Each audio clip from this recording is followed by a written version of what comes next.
আমরা দুর্নীতি দমন কমিশন সম্মিলিত জেলা কার্যালয় গাজীপুর থেকে একটি এনফোর্সমেন্ট পরিচালনার জন্য আজকে এসেছি।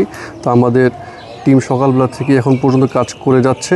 তো সেখানে আমরা আমাদের অভিযোগের যে মূল বিষয়টা ছিল, এখানে ডাক্তার সময় মতো আসে না, আবার ওষুধ ঠিক মতো দেওয়া হচ্ছে কি না, রোগীরা সেবা ঠিক মতো পাচ্ছে কি না, এবং রোগীরা যারা রয়েছে তারা তাদের যে ইনডোর অর্থাৎ যেখানে ওয়ার্ড রয়েছে সেখানে খাবার ঠিকমতো দেওয়া হচ্ছে কিনা, তো এইসব বিষয়ে আমাদের এখানে অভিযোগে রয়েছে। তো আমরা সেগুলো যাচাই বাছাই করে দেখছি।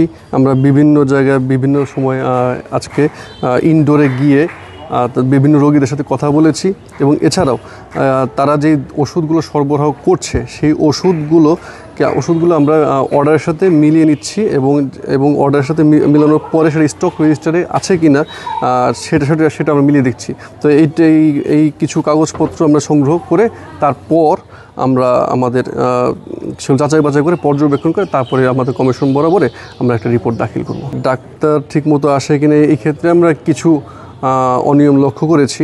যেমন কয়েকজন ডাক্তার রয়েছে যাদের 8টায় আসার কথা, তারা দেখা যাচ্ছে 9টা, 9:30 এমন সময় আসছে। তো আমরা সেই ব্যাপারে কর্তৃপক্ষকে অবহিত করব। এবং যে ওষুধের ব্যাপারে বলছেন সেটা আসলে আমাদের স্টক রেজিস্টারের সাথে যেটা রয়েছে, আমি বললাম যে অর্ডারের সাথে মিলিয়ে দেখে তারপর বলতে হবে। সেক্ষেত্রে আমাদের পুরো যে স্টক রেজিস্টারটা আছে সেটা সম্পূর্ণভাবে চেক করে তারপরে বলতে হবে। তো সেটা দেখে আমরা জানাবো। আমরা একটু আগে বলেছি, আমরা নির্দিষ্ট একটা অভিযোগের ভিত্তিতে আজকে এখানে এনফোর্সমেন্ট অভিযানে অংশগ্রহণ করেছি।